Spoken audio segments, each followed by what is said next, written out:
solution de l'abdomen, c'est un traumatisme ferme et sans solution de continuité entre la cavité péritonienne et l'extérieur. Par contre, une plaie abdominale, c'est la présence d'une solution de continuité entre la cavité péritonienne et l'extérieur. Les circonstances de découverte sont souvent lors d'un accident, les accidents de la circulation, voie publique, accident de travail, accident de sport, un accident domestique, et ça se voit le plus souvent dans le cadre d'un polytraumatisé.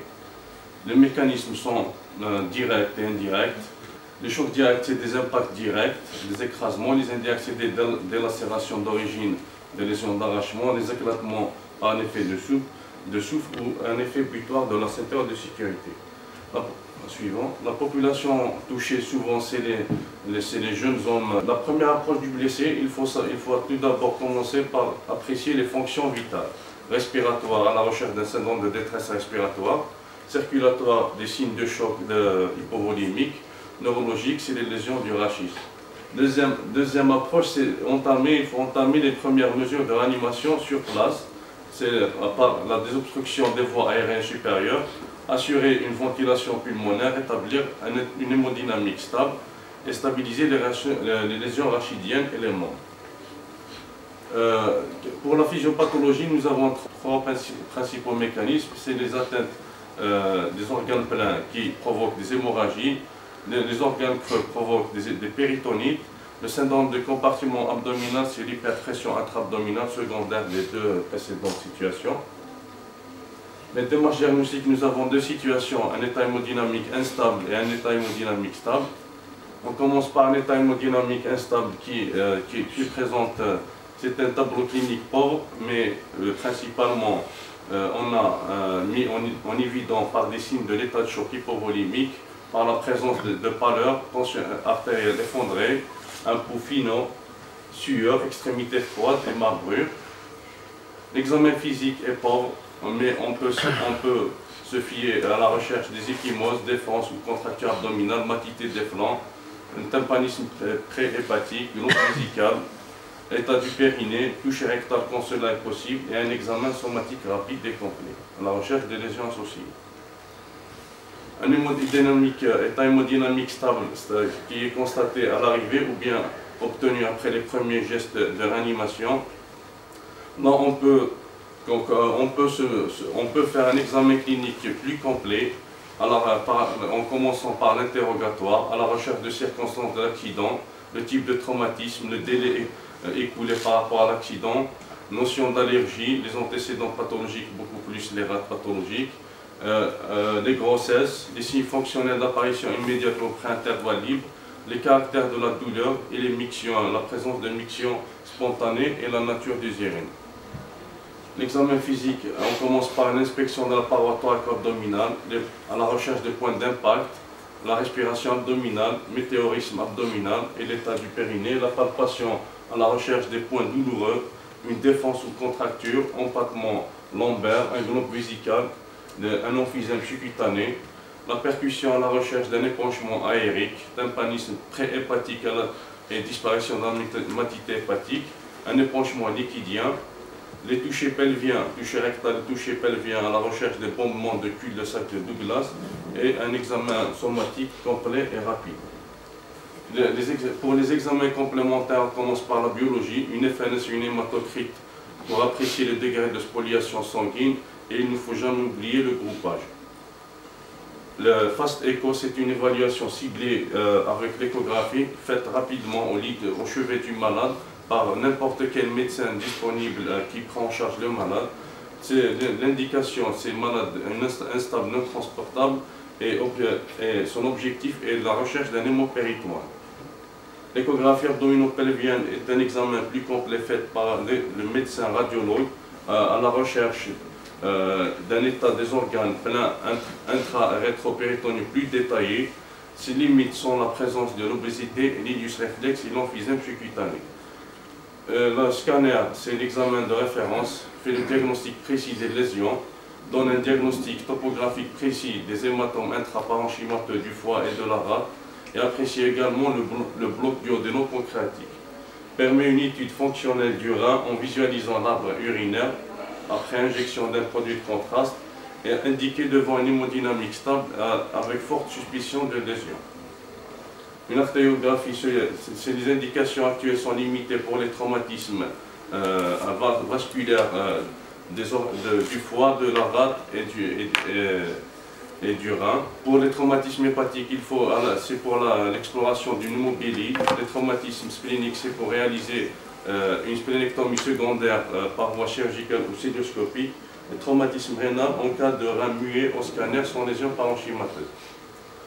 L'IRM sera la seule indication à la recherche d'une lésion traumatique du diaphragme devant une suspicion, après une suspicion de lésion sur un téléthorax.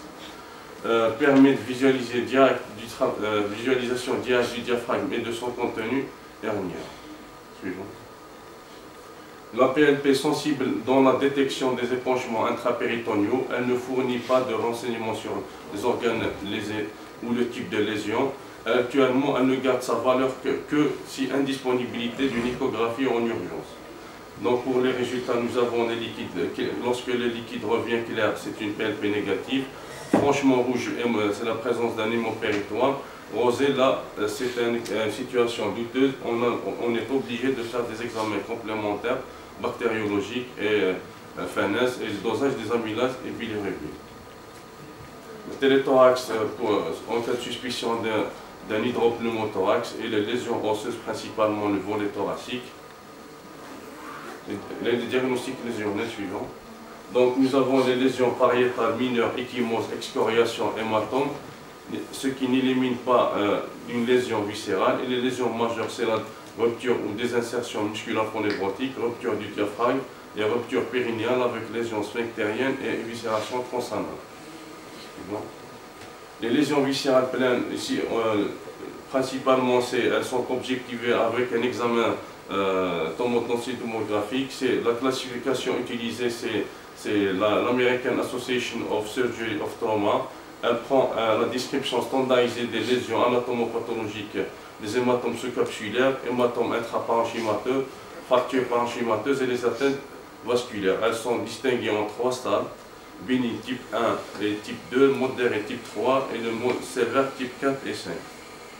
Les organes creux qui sont principalement l'estomac, duodénum, le grêle et le côlon. Le grêle et le côlon sont les plus exposés vu qu'ils occupent relativement la plupart du volume abdominal. Il peut s'agir de ruptures séromusculaires ou éclatement complet d'une os pleine, hématomes intramuraux, perforation intestinale isolée, punctiforme ou répandue, ou bien des déchirures d'un méso. La vessie, nous avons 2 situations: rupture intrapéritonéale qui se fait souvent lorsque la vessie est pleine. La rupture sous-péritonéale se fait par 2 mécanismes: déchirure de la vessie par le ligament pubo-vésicaux et un embrochage par un fragment osseux. L'urètre, les lésions de l'urètre ne se voient que chez l'homme et intéressant surtout l'urètre membraneux. Le plus souvent, c'est secondaire à un cisaillement par l'aponévrose moyenne du périnée, rarement par un embrochage osseux. Lésions vasculaires associées, nous avons un pédicule splénique, rénaux, hypogastrique et les gros vaisseaux, l'aorte et la veine cave inférieure, qui sont rarement atteints. Les cas particuliers, nous avons les hématomes rétropéritonéales, souvent associés à des lésions viscérales intrapéritonéales. Les causes sont diverses, principalement c'est un arrachement des veines lombaires, rupture partielle de la veine cave inférieure et un arrachement d'une branche de la veine mésentérique, l'artère iliaque ou hypogastrique. La femme enceinte, il s'agit souvent d'une rupture utérine ou bien d'un hématome rétroplacentaire au cours du 3e trimestre. Pour le traitement, l'objectif est de restituer un état hémodynamique normal, assurer l'hémostase et stabiliser les lésions associées, réparer les lésions en étant le plus conservateur possible et éviter les complications. Les moyens, nous avons médicaux, chirurgicaux et la radiologie interventionnelle. Pour les moyens médicaux, c'est la réanimation.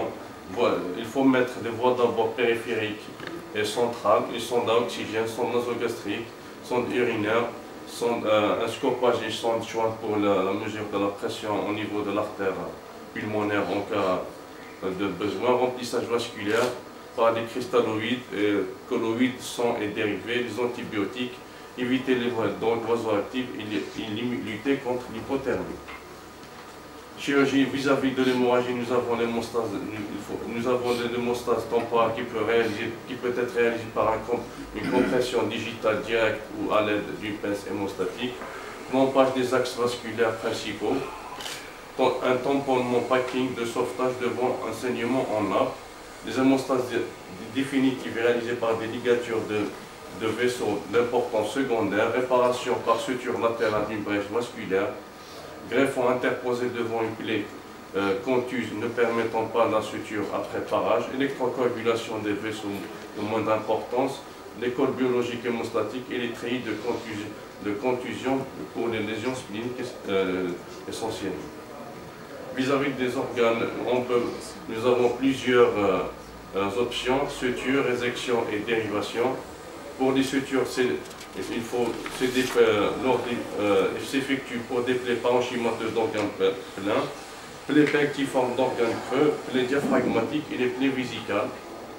Les résections intéressant le parenchyme d'organes pleins et segments de tubes digestifs. Nous avons des hépatectomies réglées ou atypiques pour les lésions du foie, splénectomie partielle si possible ou totale, une duodénopancréatectomie céphalique ou pancréatectomie caudale, voire duodénopancréatectomie totale, néphrectomie après s'être assuré la présence du rein contralatéral en bon état fonctionnel, résection d'un segment digestif.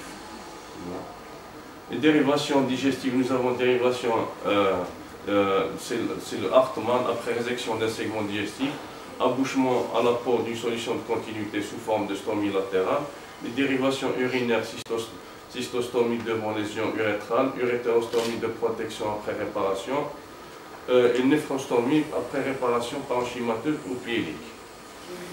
Instrumental, c'est l'embolisation artérielle et l'angiographie. Beaucoup plus utilisé lors de lésions de l'artère hépatique, l'artère rénale ou bien de l'artère splénique. L'obstention thérapeutique préconisée devant des lésions pariétales minimes avec avec certitude d'une absence de lésion viscérale, hématome stable non expansif, des lésions pleines, hématome rétropéritonéal non expansif après avoir éliminé toute cause de saignement artériel. L'abstention signifie une surveillance dans une unité de réanimation chirurgicale avec possibilité de pratiquer des examens répétés biologiques et morphologiques et d'opérer en cas de nécessité. La parotomie indiquée devant un choc hypovolumique ne répondant pas à la réanimation, péritonite, persistance ou reprise d'un saignement, blessé stabilisé mais présentant des lésions organiques évidentes sur les examens biologiques et morphologiques. La voie d'abord doit être large, permettant l'exploration de toute la cavité abdominale et le traitement des différentes lésions. Principalement, c'est une incision médiane et sous-ombilicale. Nous avons la cilioscopie pour les experts. Le principe, l'exploration complète de la cavité abdominale, apprécier le volume de l'hémopéritoine et les repères de saignement, hémostase temporaire par des clans, pinces et champs, prélèvement bactériologique s'il existe une solution de continuité digestive. Les attitudes spécifiques, c'est la splénectomie devant délabrement important des lésions réticulaires.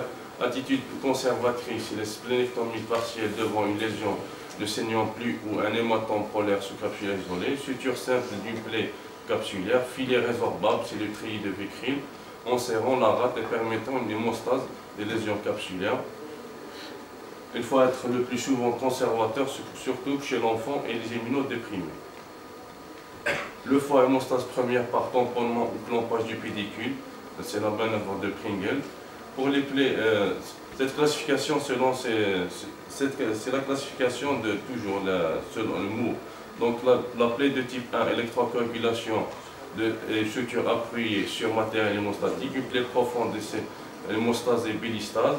Lésion pédiculaire, il faut effectuer une hépatectomie segmentaire, une loubectomie, sans oublier une prolongiographie préopératoire systématique devant toute plaie de plus de 3 cm.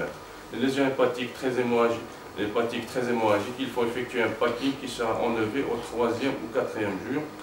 Un arrachement de la veine hépatique, il faut faire une hémostase par tamponnement et évacuer vers un centre spécialisé. Le rein, nous avons le type 1 de surveillance clinique et échographique. Type 3, hémostase et réparation des voies excrétrices intrarénales si possible, embolisation. En cas d'échec, néphrectomie devient inévitable. Le type 4, suture ou plastie de l'artère rénale, voire réimplantation vasculaire. Type 5, la néphrectomie. Pour le bronchio-adénopancréatique, lésion duodénale isolée, suture simple ou suture plus exclusion pylorique par une gastro-entérioanastomose. Lésion du pancréas, drainage simple plus splénépancréatectomie caudale, sifflet ischémique ou caudale. Une DPC en cas de traumatisme de la tête du pancréas. Le mésentère et mésocolon, des résections segmentaires peuvent être nécessaires. Diaphragme, c'est la réintégration des viscères abdominaux et suture de la brèche diaphragmatique. Le grêle, plaie punctiforme, suture simple, plaie large ou contuse, résection avec anastomose, ou bien iliostomie en cas de lésion vue tardivement. Pour le côlon, plaie minime vue avant 6 heures de temps, c'est une suture simple. Plaie sur segment conique mobile, stomie latérale. Lésion importante, Hartmann, résection plus anastomose protégée ou bien résection avec une double stomie. Des plaies rectales, souvent c'est une plaie suture plus stomie de protection. L'estomac, perforation, dilacération, il faut faire un ravivement des berges plus suture. Atteinte importante ou dévascularisation, gastrectomie partielle. Pour la vessie, c'est une suture simple plus sondage urinaire. Urètre, réparation ou urétérostomie temporaire. Et pour les vaisseaux, l'aorte, clompage sus et sous-jacent plus réparation. S'il y a présence d'hématome rétropéritonien et si pas de lésion rénale non expansive, abstention thérapeutique, c'est expansif, geste d'hémostase sur le vaisseau intéressé. L'hématome rétroplacentaire, il faut faire une césarienne d'urgence. Voilà, pour conclure, donc l'intérêt d'une prise en charge pluridisciplinaire médico-chirurgicale disposant d'un plateau technique accessible, insister sur les gestes de sauvetage dans un cadre de l'urgence et éviter le traitement définitif, éviter que le traitement définitif ne soit un impératif. L'aspect conservateur et mini-invasif de la prise en charge de ces traumatismes représente la plus importante évolution de ces dernières années. Et merci.